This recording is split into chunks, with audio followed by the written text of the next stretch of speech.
बदलाव। आइए आपको दिखाते हैं देश दुनिया की बड़ी खबरें रफ्तार के साथ इंडिया 100 में। नीट पेपर लीक मामले में सुप्रीम कोर्ट में सुनवाई हुई। कोर्ट ने एनटीए को जारी किया नोटिस। 8 जुलाई को मामले की अगली सुनवाई। कोर्ट ने नीट काउंसलिंग से किया इनकार। सुप्रीम कोर्ट ने सुनवाई के बाद में नीट रिजल्ट विवाद पर कहा फिजिक्स वाले का अलग पांडे। उन्होंने कहा सुप्रीम कोर्ट को नीट एग्जाम की पवित्रता प्रभावित हुई। नीट रिजल्ट के खिलाफ आयुषी पटेल ने अपनी फटी हुई ओएमआर शीट पर सवाल उठाए। परीक्षा में धांधली का लगाया आरोप। चेन्नई में नीट विवाद पर कांग्रेस नेता अजय कुमार का बयान। कहा नीट परीक्षा मोदी सरकार का एक और बड़ा घोटाला।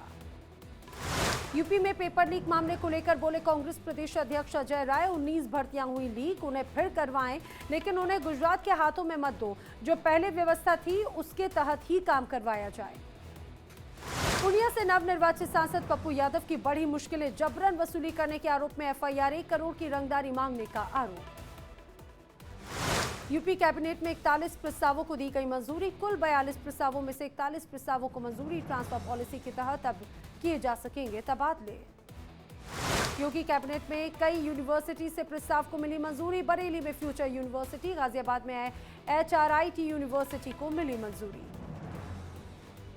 योगी कैबिनेट में किसानों के मुआवजे का प्रस्ताव मंजूर। जेवर एयरपोर्ट बनाने के लिए ली गई किसानों की जमीन का मुआवजा वाले प्रस्ताव को मंजूरी। लखीमपुर में हवाई अड्डे के प्रस्ताव को मंजूरी। यूपी में घरेलू बिजली 44% और उद्योगों के लिए 50 से 100% महंगा हो सकता है कनेक्शन। यूपी पावर कॉर्पोरेशन ने दाखिल किया नया प्रस्ताव। राज्य उपभोक्ता परिषद ने किया विरोध। लखनऊ में सुरेश खन्ना ने नगर निगम के 4 वार्डों का किया दौरा। गंदगी देखकर अधिकारियों को लगाई फटकार। सफाई कर्मियों के 3 दिन के वेतन काटने के दिए निर्देश। जितिन प्रसाद ने योगी कैबिनेट से दिया इस्तीफा। मोदी 3.0 मंत्री बनने के बाद में छोड़ा पीडब्ल्यूडी मंत्रालय। केंद्र में वाणिज्य उद्योग राज्य मंत्री की मिली जिम्मेदारी। मुजफ्फरनगर में बीजेपी के 2 बड़े नेता आमने सामने। संजीव बालियान ने संगीत सोम पर लगाया आरोप। संगीत सोम ने एसपी प्रत्याशी को किया था सपोर्ट। मुजफ्फरनगर में संजीव बालियान के बयान पर संगीत सोम ने किया पलटवार। कहा संजीव बालियान अपने कारणों से हारे। मुजफ्फरनगर में संगीत सोम ने की प्रेस कॉन्फ्रेंस। आरएलडी के साथ में गठबंधन से फायदे को लेकर कहा मुझे नहीं लगता कि कोई फायदा हुआ। हाँ, जीती हुई सीटें भी हम हार गए हैं। लखनऊ में कांग्रेस प्रदेश अध्यक्ष अजय राय ने जनता का जताया आभार। कार्यकर्ताओं और रायबरेली अमेठी की जनता का धन्यवाद कहा। यूपी के इटावा में अखिलेश यादव ने पार्टी नेताओं के साथ में बैठक की। जीत की बधाई दी। कहा संविधान बदलने के मुद्दे पर जनता ने सबका साथ दिया। यूपी के करहल विधानसभा सीट से एसपी अध्यक्ष अखिलेश यादव दे सकते हैं इस्तीफा। कन्नौज से सांसदीय जीतने के बाद में करहल से देंगे इस्तीफा। केंद्रीय मंत्री अमित शाह ने संभाला कार्यभार। एक बार फिर से गृह मंत्रालय का संभाला पदभार। केंद्रीय मंत्री जेपी नड्डा ने संभाला कार्यभार। स्वास्थ्य मंत्री एवं परिवार कल्याण मंत्रालय का संभाला कार्यभार। दिल्ली में केंद्रीय मंत्री शिवराज सिंह चौहान ने कृषि मंत्रालय का संभाला कार्यभार। कार्यभार संभालने से पहले पूजा अर्चना भी की। केंद्रीय मंत्री शिवराज सिंह चौहान का किसानों को लेकर बयान। कहा सरकार निरंतर 10 सालों से कर रही है किसानों के कल्याण के लिए काम। कृषि भारतीय अर्थव्यवस्था की रीढ़, किसान कल्याण पीएम की सर्वोच्च प्राथमिकता। केंद्रीय मंत्री ज्योतिरादित्य सिंधिया ने संभाला कार्यभार। सिंधिया ने संचार मंत्री का कार्यभार संभाला। दिल्ली में फिर से विदेश मंत्री बने एस जयशंकर ने संभाला कार्यभार। सहकर्मियों ने किया स्वागत। जरूरी कामों का लिया जायजा। पदभार संभालने के बाद में एस जयशंकर का बयान। कहा दुनिया भारत पर विश्वास करती है। आतंक के मुद्दे का समाधान खोजेंगे। सीमा पार से आतंकवाद पर रोक लगे। चीन से सीमा विवाद हल करने पर जोर। केंद्रीय रेल मंत्री अश्विनी वैष्णव ने भी संभाला कार्यभार। दफ्तर का लिया जायजा, किए जरूरी हस्ताक्षर। रेल मंत्री का पदभार संभालने के बाद में अश्विनी वैष्णव का बयान। कहा पिछले 10 सालों में रेलवे में बड़ा सुधार हुआ। रेलवे देश की अर्थव्यवस्था की मजबूत रीढ़। रेलवे से मेरा भावनात्मक रिश्ता। दिल्ली में केंद्रीय संस्कृति मंत्री का गजेंद्र सिंह शेखावत ने संभाला पदभार। कहा भारत की एक और नई पहचान और छवि को बढ़ाने का मिला सौभाग्य। दिल्ली में केंद्रीय मंत्री गिरिराज सिंह ने टेक्सटाइल मिनिस्टर के रूप में पदभार संभाला। दफ्तर का लिया जायजा, दिए जरूरी निर्देश। कपड़ा मंत्री गिरिराज सिंह ने पदभार संभालने के बाद में कहा टेक्सटाइल सेक्टर में सबसे ज्यादा नौकरी। आज दुनिया में हमारे निर्यात का अच्छा शेयर। आने वाले दिनों में टेक्सटाइल में विकास। दिल्ली में कीर्ति वर्धन सिंह ने संभाला पदभार। पर्यावरण, वन और जलवायु परिवर्तन राज्य मंत्री के रूप में कार्यभार संभाला। दिल्ली में राजीव रंजन उर्फ ललन सिंह ने पंचायती राज और मत्स्य पालन मंत्रालय का संभाला पदभार। कहा, कोई भी विभाग छोटा नहीं होता। चिराग पासवान ने खाद्य प्रसंस्करण उद्योग मंत्री की जिम्मेदारी संभाली। कहा, फूड प्रोसेसिंग एक बड़ी जिम्मेदारी है, फूड प्रोसेसिंग का ही आने वाला वक्त है। दिल्ली में केंद्रीय मंत्री जीतन राम मांझी ने अपने विभाग को लेकर कहा, पीएम ने मुझे कहा कि मैं आपको अपने विजन का विभाग दे रहा हूं। हमारा विजन गरीबों का उत्थान है। दिल्ली में केंद्रीय मंत्री हरदीप सिंह पुरी की मौजूदगी में सुरेश गोपी ने राज्य मंत्री का पदभार संभाला। कहा, यह मेरे लिए बड़ी जिम्मेदारी है। दिल्ली में किरेन रिजिजू ने संसदीय कार्य मंत्री का पदभार संभाला। प्रहलाद जोशी और अर्जुन राम मेघवाल रहे मौजूद। केंद्रीय मंत्री किरेन रिजिजू का बयान। कहा, हर राजनीतिक दल का मकसद एक है, देश की सेवा। संसद चलाने में होना चाहिए सबका योगदान। संसद में देश के भविष्य की होती है चर्चा। दिल्ली में केंद्रीय मंत्री नितिन गडकरी ने अधिकारियों के साथ में बैठक की। राज्य मंत्री अजय टम्टा भी रहे मौजूद। केंद्रीय मंत्री जेपी नड्डा का दिल्ली पार्टी मुख्यालय पर जोरदार स्वागत। बीजेपी के राष्ट्रीय महासचिवों और पदाधिकारियों ने किया स्वागत। तीसरी बार प्रधानमंत्री बनने के बाद में 18 जून को काशी जाएंगे पीएम मोदी। किसान सम्मेलन को भी करेंगे संबोधित। राजनाथ सिंह और भूपेंद्र यादव पहुंचे उड़ीसा। विधायक दल का चुनेंगे नेता। बीजेपी ने पर्यवेक्षक किया है नियुक्त।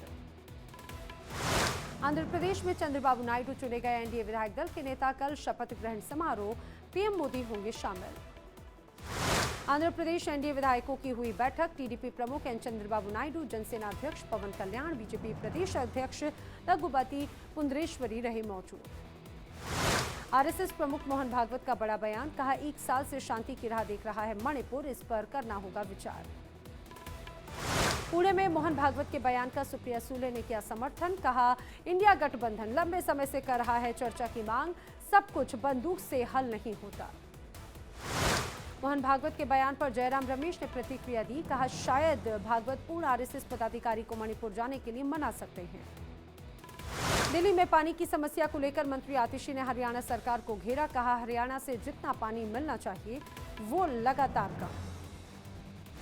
दिल्ली में बिजली कटौती को लेकर भी आतिशी ने उठाए सवाल। कहा, नेशनल लेवल का पावर इंफ्रास्ट्रक्चर ठप हुआ। दिल्ली के कई हिस्सों में काफी बड़ा पावर कट हुआ है। दिल्ली में महिलाओं को दिए जाने वाले 1000 रुपए की भुगतान की मांग को लेकर प्रदर्शन। महिलाओं ने आप मंत्री आतिशी के खिलाफ किया विरोध प्रदर्शन। दिल्ली में बीजेपी महिला मोर्चा का प्रदर्शन। आम आदमी पार्टी सरकार के महिलाओं को 1000 रुपए महीना वाली मांग को लेकर प्रदर्शन। मंत्री आतिशी के घर के बाहर किया गया प्रदर्शन। केरल के तिरुवनंतपुरम में भ्रष्टाचार के खिलाफ युवा कांग्रेस कार्यकर्ताओं का प्रदर्शन। विरोध मार्च कर रहे कार्यकर्ताओं में पुलिस ने किया वाटर कैनन का इस्तेमाल। आरजेडी अध्यक्ष लालू प्रसाद यादव का जन्मदिन आज। परिवार के साथ में लालू यादव ने मनाया जन्मदिन। तेज प्रताप यादव ने तस्वीर पोस्ट कर बधाई दी।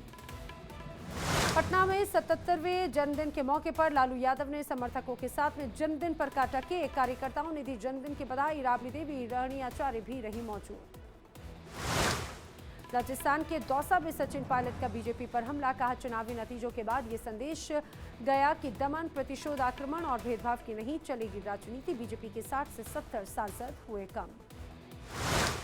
पटना में आरजेडी नेता तेजस्वी यादव की बीजेपी पर हमला। कहा, नरेंद्र मोदी प्रधानमंत्री के रूप में बेहद कमजोर। जनता ने बीजेपी को नकार दिया। आरक्षण को लेकर नायब सैनी का कांग्रेस पर हमला। कहा, यह दुर्भाग्यपूर्ण है कि SC/ST के अधिकार का आरक्षण धर्म के आधार पर दिया गया। जनता ने कांग्रेस का असली चेहरा देख लिया। ये पार्टी देश से खत्म हो जाएगी।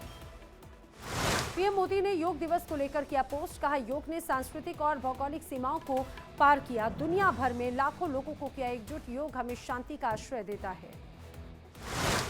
यूपी में बकरीद को लेकर अल्पसंख्यक आयोग ने लिखा पत्र। मुख्य सचिव गृह और अपर मुख्य सचिव को पत्र लिखा। ईद अल अजहा पर सुरक्षा व्यवस्था, साफ सफाई को लेकर पत्र। देहरादून में डीएम सोनिका ने लगाया जनता दरबार। लोगों की सुनी समस्याएं, समीक्षा करते हुए निस्तारण करने के भी दिए दिशा निर्देश। केदारनाथ में आस्था पथ की छांव से यात्रियों को मिल रहा है सहारा। बारिश और धूप से बचने में मददगार साबित हो रहा है आस्था पथ।